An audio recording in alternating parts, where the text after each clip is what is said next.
Hello everyone. Today I am going to present my dissertation on the culminating capstone project.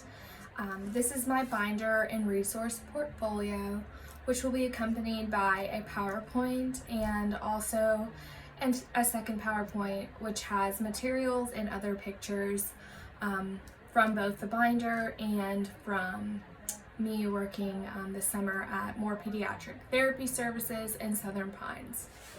So to begin, we'll go ahead and open up. I do have a sign that I'm going to put up when I place this out for therapists to use. It has a table of contents here, and it has the UDL checkpoints that have been addressed on the back.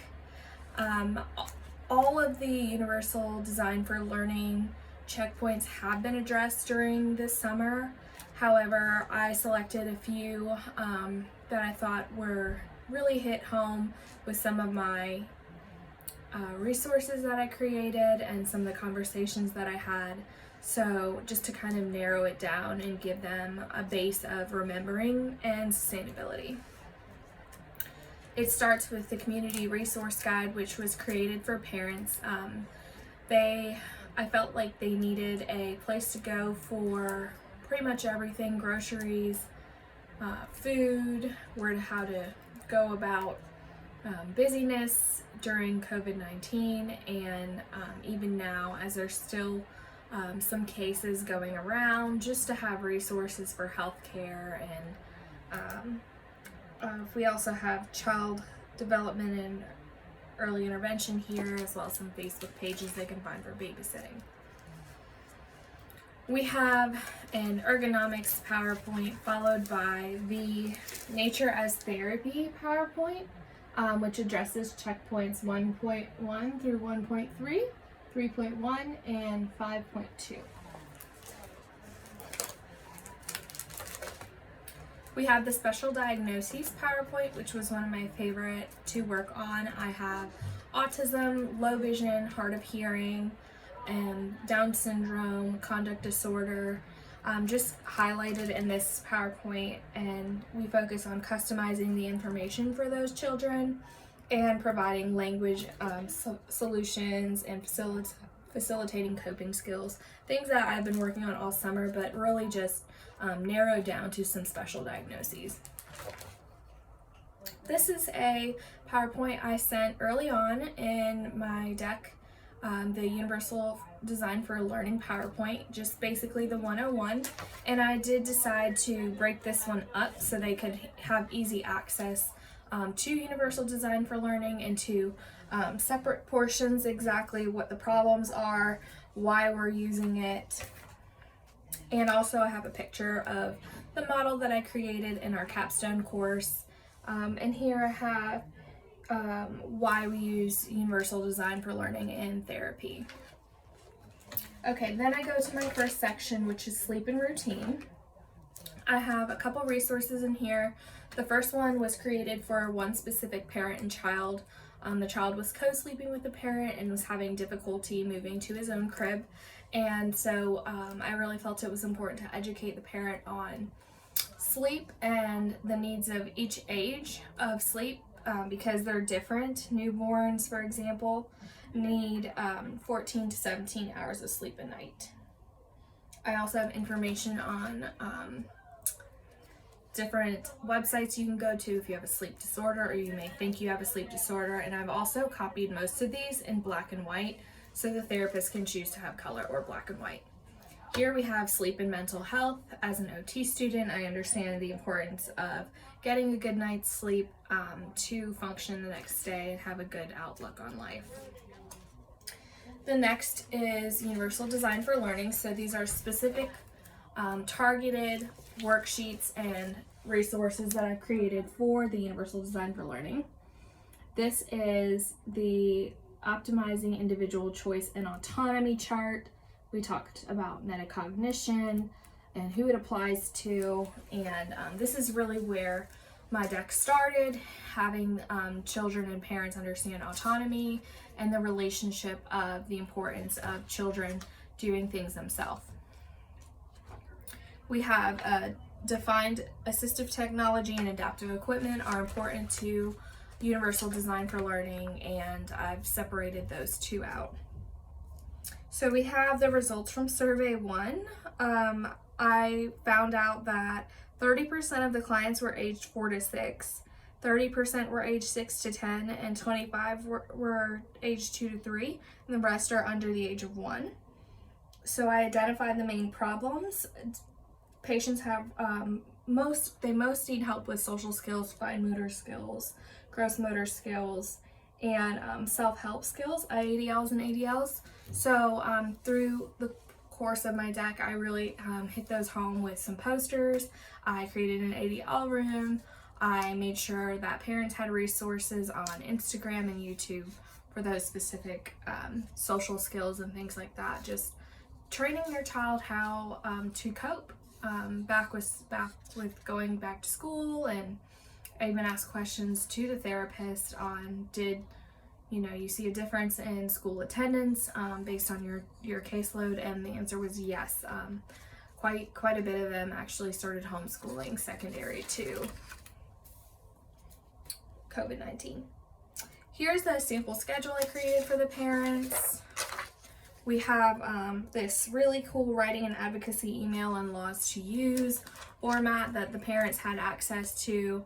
This is a sample of what I would consider for the ADL lab, the kitchen tasks and activities, just so that kids have a visual when they walk into the ADL lab, that they know that they're going to do these activities in the kitchen space. Same thing with the bathroom. Those both are laminated and posted. And this is Parenting Misbehavior Guide 101.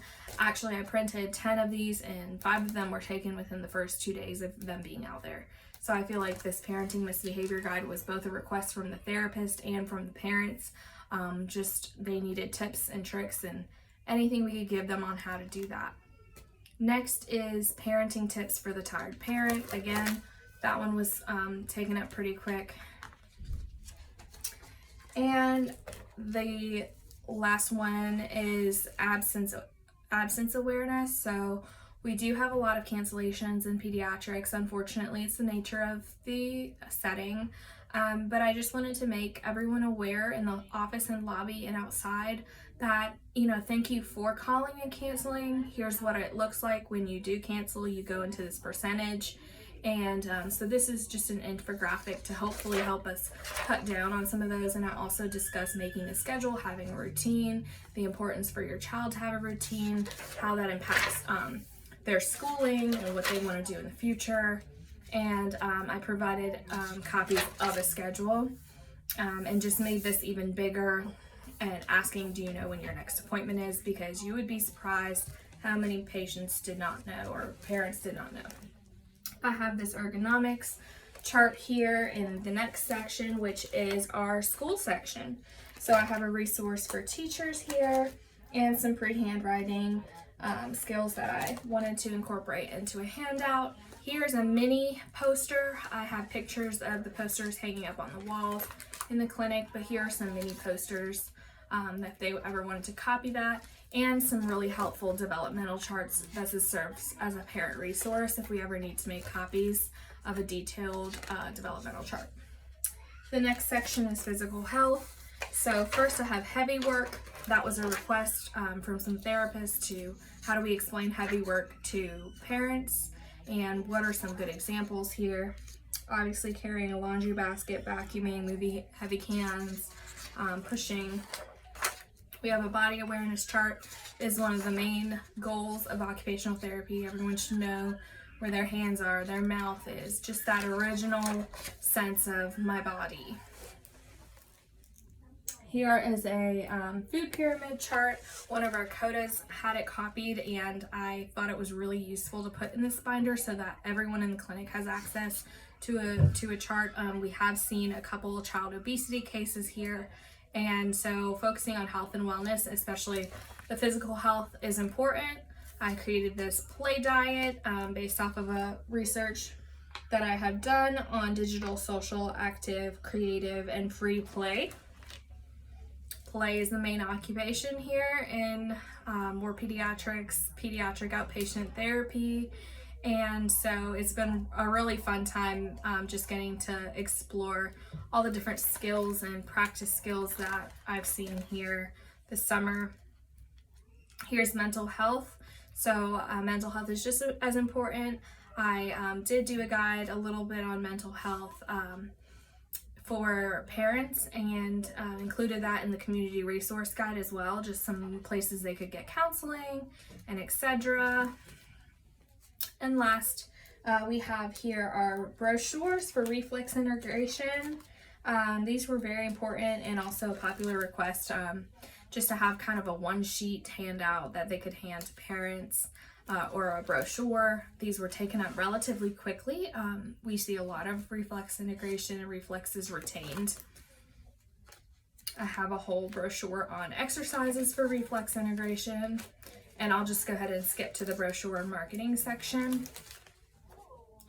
So here I have interviews with the kindergarten, 6th grade, and 9th grade teachers. These are transitioning grades, and so I just wanted to help parents understand what these teachers would be looking for. There's just a list of statements that I received from these teachers, things that they've noticed socially, emotionally, physically, mentally, in each of these transitory grades as children are coming back to school, and things that they could be working on. I have interviewed a farmer and also Tyler Marinelli, who is my classmate. He is a safety ergonomics specialist over at Habitat for Humanity, so I was able to interview him this summer and talk to him about some important things for children in the house, like bolting bookshelves to the wall, making sure your door has a lock on it, covering any open floors on this open space on the floors, even thresholds. Here's a sample of one of the surveys that I handed out. This one is the brief interview of social skills of children with post-mask and social distancing mandate. Here is a blog post I created based off of Dr. Caroline Leaf's article, How to Overcome Negative Thought Cycles. And here are just some pictures of the resources and flyers that I was hanging up to implement better attendance, universal design for learning, incorporating technology. And I also fundraised so that we could have a water table in a sandbox at the Moore Pediatric Clinic in Southern Pines here, and those fundraisers were successful. So that is awesome. I've given children the ability to play at a different level with different sensory inputs, which is all applying UDL in the therapy clinic. Here is more pictures of what we were looking for. It took a couple weeks, but we actually did get this exact table donated, so we're very excited for that. Here's a case study that I collaborated on with our home safety specialist over at Habitat for Humanity. And here are some other posters that are hanging out there. When I first launched my website and my YouTube channels, I incorporated some laminated bright color posters. So here is this QR code I've incorporated for taking any surveys that I had. I used Question Pro to create my surveys. Here is the website launch poster. I used thick, colorful cardstock and laminated these and had them hanging on every surface, hallway, indoors, outdoors. Some parents stayed in the car, so it was interesting to see how many of them came up and looked and read my site and scanned QR codes and things like that. And then I also wanted to make sure any parents who did take the parent survey got to see the results, so I created a parent result page on what we were working on, what they're doing great at, what they could be improving on, and how were we as a clinic most impacted by COVID-19, which ties into my graduate capstone project. And I also have a thank you on here. My UDL piece at the bottom says, look for opportunities for your child to express themselves, whether it is ordering their own meal at a restaurant, cooking alongside you to learn measurements and pouring, helping put a band-aid on their sibling, participating in social activities at the park, or being coached to use their words instead of bang their head. The Universal Design for Learning theory provides research-based methods, responses, alternative inputs, and key changes in an environment aimed to increase the child's participation and help them overcome challenges with learning.